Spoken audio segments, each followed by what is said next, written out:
দেখলাম যে ভালোবাসে সে ঠিক ফিরে আসে, হয়তো কিছুটা সময় একা রেখে যায়, তবে মনে মনে ঠিক থেকে যায়।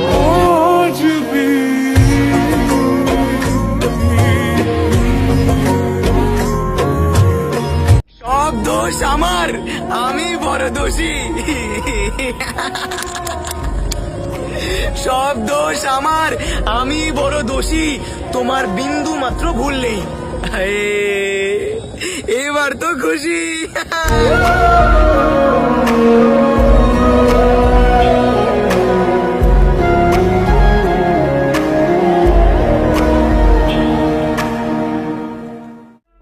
যে থাকার সে এমনিতেই থাকবে, বেঁধে তো রাখতে হয় গরু ছাগলকে।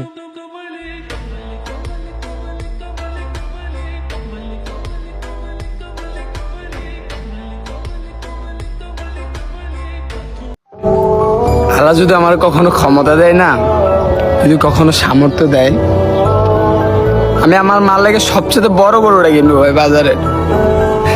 আমার মা যেন মাইকের আশায় থাকা না লাগে, আমার মা যেন আত্মীয় স্বজনের আশায় থাকা না লাগে। কোনো ঈদে ভাই আমার কোনো আত্মীয় স্বজন আমাকে খবর লইল না, কোনো ঈদে খবর লইল। আমার সবাই আছে ভাই, আমার চাচা আছে, সব আছে, ফুফি আছে, সব আছে, কিন্তু কোনো ঈদে খবর নিল না ভাই তারা। আল্লাহ কখনো আমার সামর্থ্য দেয়, আমি আমার মাল লেখা বাজারের সবচেয়ে বড় কিন্তু করবো ইনশাল্লাহ।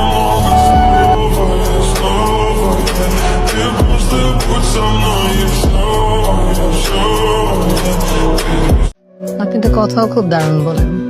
বলতে তো হবেই, একা মানুষ, একা জীবন, এই কথা নিয়ে তো বেঁচে আছে। সে আমার সাথে চলে, কখনো কথা বলে, কখন দেখি কেজি খানেক ময়দা মাখা মুখে, আবার ওড়না খানা থাকে না বুকে।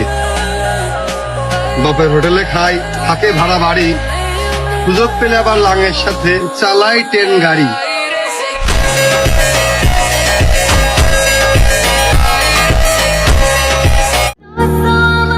সব শেষে তুমি আমার হৃদয়ে থাকবে, আর অন্য কারো কপালে।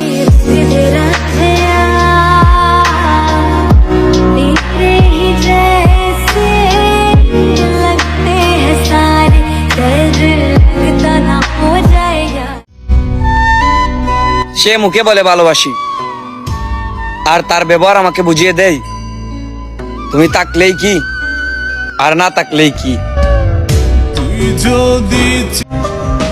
মনে রাখবেন, সব জায়গায় সুখ খুঁজলে সুখ পাবেন না। যাকে সুখ ভেবে জড়িয়ে ধরবেন, সেও একদিন দুঃখ দিয়ে চলে যাবে।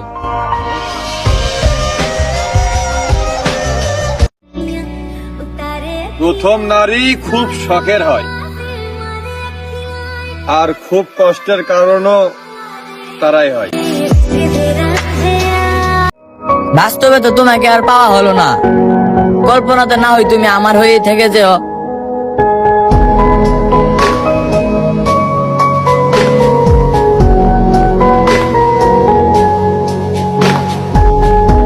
এ তুমি হারিয়ে ফেললে কাকে, এ তুমি হারিয়ে ফেললে কাকে? শুনলাম আমাকে ছেড়ে যাকে জান ডেকেছো সেও নাকি তোমাকে ছেড়ে অন্য কাউকে জান ডাকে। ভালো লেগেছে? খুব ভালো লেগেছে, থ্যাংক ইউ।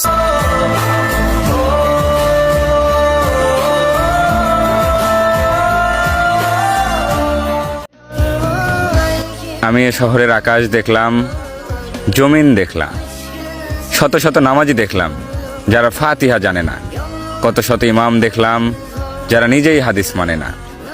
আমি এমন খাঁটি মুসলিমও দেখেছি যারা যৌতুকের টাকায় বিলাসিতা খুঁজে নেয়। আমি তোমার এমন ভক্তও দেখেছি যারা নিজের অসুস্থ বাবাকে বাসায় রেখে পীরের পায়ে তেল দেয়। এ শহরের কত কিছুর সাক্ষী আমি। আমি কি মাফ পাবো? যে কপাল তৈরি হয়েছিল সিজদার জন্য, সে কপালে আজও দাগ পড়েনি, তার জবাবে কি বলবো? এমনও ফজর যায়, জহর আসে, আসর পেরিয়ে মাগরিব ভাসে, আমি আজ বলতেই পারবো না এশা কাকে বলে। যে দেহ একদিন নিজের বিরুদ্ধে সাক্ষ্য দেবে, সে দেহ আজ অন্য কেউ নিয়ন্ত্রণ করে। তাই আমি জানি না আমি ক্ষমা পাওয়ার যোগ্য কিনা। তবে পৃথিবীর সর্বশ্রেষ্ঠ গ্রন্থ কুরআন বলেছে, তোমার রহমতের তুলনায় আমার এ পাপ কিচ্ছু নয়। তাই পাপী হাত দুটি উঠিয়ে দরখাস্ত জানায়, ইয়া মালিক, এই ফরমালিনযুক্ত শহরে আমাকে ভেজাল মুক্ত রেখো। Ya şatamı